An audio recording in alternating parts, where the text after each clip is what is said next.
Magandang araw mga ka-4Ps! May magandang balita tayo ngayong araw, lalo na sa mga naghihintay ng update tungkol sa first 1,000 days o F1KD cash grant. Kaya kung isa kang 4Ps beneficiaries o may kakilala kang naghihintay ng payout na to, panoorin ang video na to hanggang dulo dahil bukas na po ang schedule ng payout para sa maraming kwalipikadong beneficiaryo sa ating buong bansa.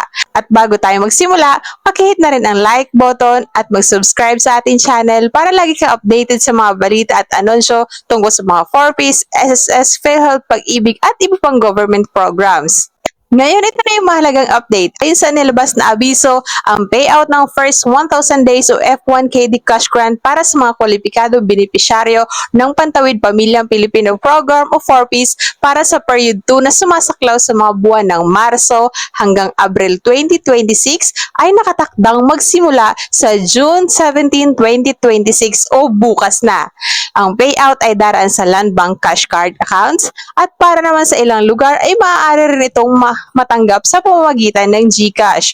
Para naman sa mga makakatanggap sa pamamagitan ng Land Bank o Cash Card, kabilang ang mga sumusunod na lugar, makinig mabuti dahil baka kayo ay kasali.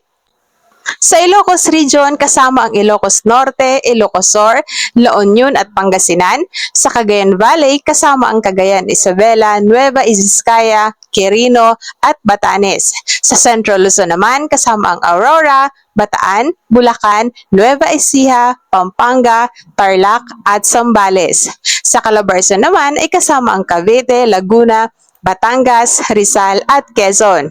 Kasama rin ang Zamboanga Peninsula na binubuo ng Zamboanga del Norte, Zamboanga del Sur, Zamboanga Sibugay at Zamboanga City. Kasama rin ang Mimaropa na kinabibilangan ng Occidental Mindoro, Oriental Mindoro at Marinduque, Romblon at Palawan.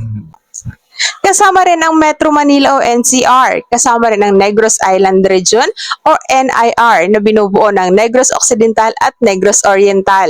Kasama rin ang Bicol Region, Albay, Camarines Norte, Camarines Sur, Catanduanes, Masbate at Sorsogon. Kasama rin ang Western Visayas na binubuo ng Aklan, Antique, Capiz, Guimaras, Iloilo at Negros Occidental.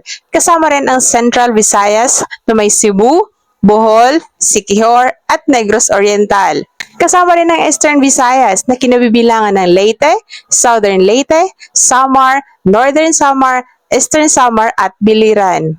Kasama rin ang Northern Mindanao na may Bukidnon, Camiguin, Lanao del Norte, Misamis Occidental at Misamis Oriental. Kasama rin ang Davao Region na binubuo ng Davao de Oro, Davao del Norte, Davao del Sur, Davao Occidental at Davao del Oriental.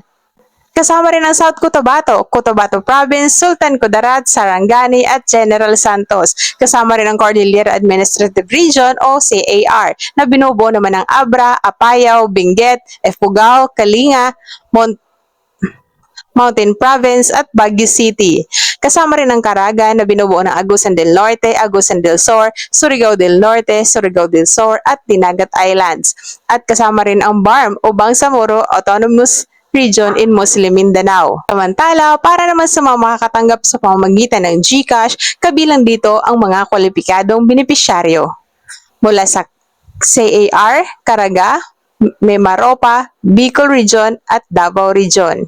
Mahalagang paalala mga ka-4Ps, ang payout na ito ay para lamang sa mga kwalipikadong benepisyaryo ng F1KD o First 1,000 Days Program. Kung hindi pa kayo sigurado kung kayo ay kabilang sa payout na ito, maaari lamang na makipag-ugnayan sa inyong city o municipal link para sa tamang impormasyon. Kung sakaling wala pa kayong matanggap agad sa mismong araw ng June 17, huwag agad mag-alala dahil may pagkakataon na hindi sabay-sabay ang pagpasok ng pondo sa lahat ng account.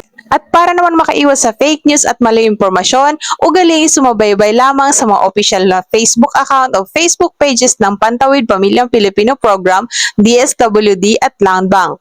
Mga kaibigan, kung kabilang kayo sa payout na ito, congratulations po at sana'y makatulong ang cash grant na ito.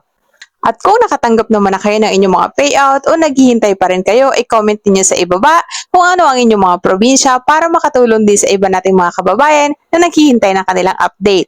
Maraming salamat sa panonood! Huwag kalimutang mag-like, share, at subscribe para updated kayo palagi sa ating mga next videos. Huwag kalimutang magdala ng payong, magdala ng tubig, at ang inyong mga ATM card. Mag-ingat po tayong lahat and God bless us all.